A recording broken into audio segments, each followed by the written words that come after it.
And we're back for part two. Fighting various things here. One is I have a cold. Two, my wife is sleeping upstairs. Hurrah. And three, I obviously can't work my camera if you saw the end of part one. So let's just keep on going and pretend none of that happened, alright? Next up we have Dragon Quest V. Now, this is a fantastic game, and if it wasn't for the DS, this never would have been brought out in America because, you know, there's translated ROMs out there on the internet for emulators. You could go buy a Famicom cart, Super Famicom cart like I did. But until this came out, there was really no legit way of playing this in English. So this is fantastic, amazing. Thanks so much to Square Enix for giving Dragon Quest another shot in America.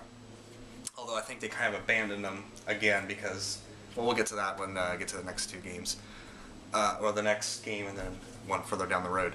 But this has one of the best stories in Dragon Quest. Dragon Quest is usually not known for its storylines, more for its old school gameplay mechanics. But Final Fantasy was really where you got the good stories in RPGs, and Dragon Quest stories were usually kind of bare bones, sort of allowing you to make up your own storyline. Because, like, for instance, when I played, I got a big pile here. When I played Dragon Warrior 1 on the Nintendo, this storyline is almost non-existent. Basically, you go save a princess, and then you go fight the Dragon Lord. The end. You know, these grand stories that we're used to in modern games are just not in Dragon Quest in the beginning. But I would walk around, you know, and just make up my own storyline as I went along. And when I stopped playing it, I would grab my wooden sword, my wooden shield, and I'd go outside and I'd play Dragon Warrior. So this is one of the first ones where we really got an in-depth storyline.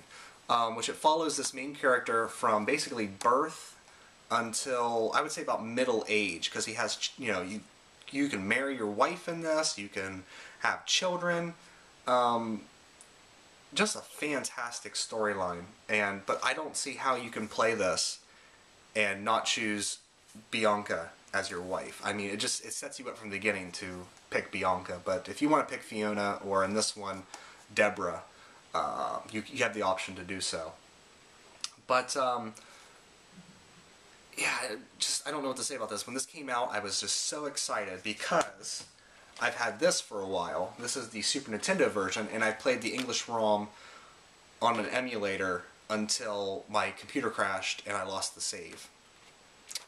But, you know, when this came out, I saw pictures of it in Nintendo Power in the import watch, and then it never came out in America. I was just so upset because I love Dragon Quest.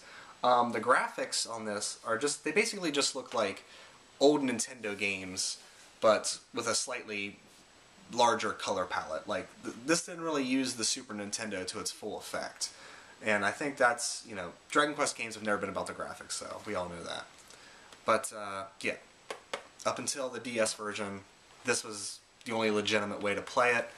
And then you had to download an English ROM if you wanted to get the amazing storyline, which it's worth it. And then finally, well, not finally, well, finally, because this is the last DS Dragon Quest release so far, we got Dragon Quest VI here not too long ago. And this was another one that I was really excited about getting. Because, again, I would see pictures of this in Nintendo Power, or maybe it was also other video game magazines, because I read a lot back in the day. But, and then we never got it. And the graphics in the Super Nintendo version, which I'll show you in a second, looked amazing. But, you know, this one gets a little flack because after Dragon Quest V, everyone was wanting a huge, huge storyline. And, you know, it's Dragon Quest VI, while it does have a good storyline, it's not as good as Dragon Quest V. But that's kind of the way with Final Fantasy, too. You know, you had Final Fantasy IV. Oh, wait, I had Dragon Quest IV. You had Final Fantasy IV that had an amazing story, like Dragon Quest V.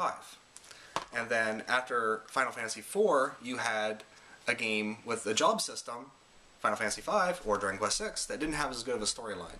So, you know, there was a lot of speculation whether we were going to get this or not, because it took them a while to port this over, and in fact, Square Enix didn't really port it over. It was Nintendo, interestingly enough, since we're fighting with Nintendo now to get RPGs on the Wii.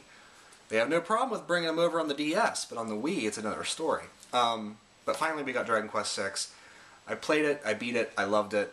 It was exactly what I needed when it came out. And then, like I said, I have a pretty beat-up boxed copy of Dragon Quest VI. I don't know how well you can see that on there, the screenshots, but the graphics looked amazing back in the day, and they still do look really good. It's amazing how well 16-bit sprite graphics hold up, as opposed to like N64 or early PlayStation graphics. They look kind of crappy nowadays. But yeah, just looking at this and like import ads and stuff, it really broke my heart that we never got these, and luckily we now have a legitimate way of playing this. So I suggest anybody out there with a DS to go out and buy the Dragon Quest Zenthia trilogy on the DS. Then we come to Dragon Warrior 7, which I never owned a PlayStation when it first came out. I didn't actually buy a PlayStation until the PS2 came out in 2001. And when the PS2 came out, there wasn't a lot of games to play on it. It didn't have a very strong launch. So I would buy PlayStation 1 games and see what I missed. And it really burnt me that I missed this, because I think this was originally planned to come out on the N64, and then they decided to move it to the PlayStation, and so I missed out on it for a while. But then I finally got a copy of it. This is probably, after Dragon Quest II, this is probably my least favorite. No real reason. It's not like the graphics are bad. Everyone complains about the graphics. I think the graphics are fine. It's just kind of monotonous. Like, you are in a world with only one island, and then you travel through this temple, and it takes you back in time to another island, and you have to solve the problem with that island, and then in solving the problem, you bring that island forward in time, and now it's part of the world, and you have to travel there and see what's going on. Then you have to go back to the original island, go to the temple, and so on and so forth until the entire world is back in place. Which, that sounds, kind of cool, but about the 12th time you've done it, you're like, oh, okay, let's get on to something else. But this has a job system in it like 6 and 3, and, if you let it, it will eat a lot of your time, because these job systems, you kind of want to just learn every job in the game and all the skills, and then you're like, oh, do I really want to do this? But this is a good one. It's just not as strong as the other ones, especially if you've played this.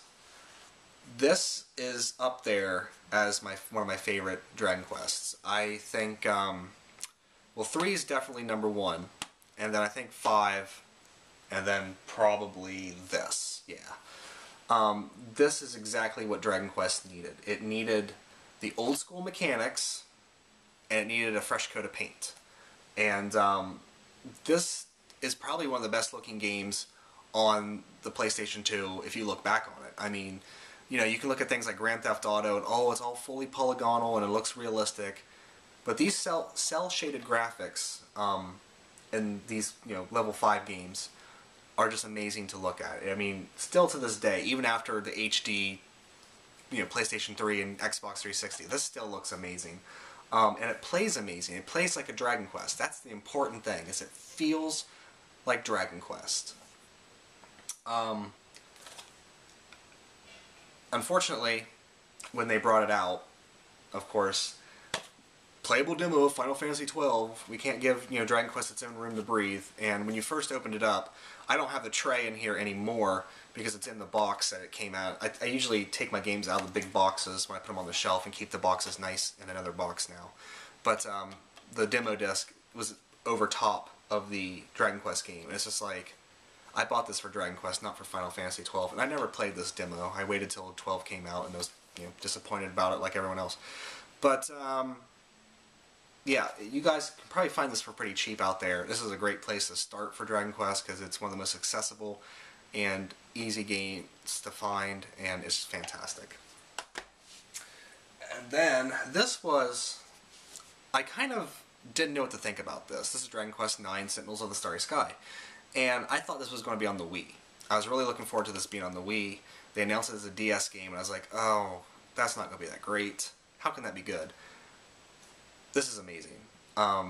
They really went out of their way to make this really good. They also talked about this being a sort of action RPG instead of a turn-based RPG. That's another thing that threw me off about this. And also kind of threw me off about the next game, which I'll talk about here in a minute. But this, guys, you can find this really easy. This will easily eat up 80 hours of your time. And if you can find some people to play online with, that's great. I hear it's really good online. I didn't get to play it online because the DS would not connect to my home wireless internet. But this actually feels like an update of Dragon Quest III. Amazingly enough, because you start off as the one character, which you can make them look any way you want, and then you get 3 other people that you can make them anything you want, and they don't really impact the storyline. People were throwing fits about that. It's Dragon Quest. The storyline is not really what you play it for. But, yeah, it really felt like an update of Dragon Warrior 3 with, you know, the 4 people and then the job system. There's so much to do in this game. I barely scratched the surface, and I think I ended at like 90 hours. So you guys can definitely go out and get this and just see what it's all about, because this is fantastic. I think it's still commanding kind of a newish price, but...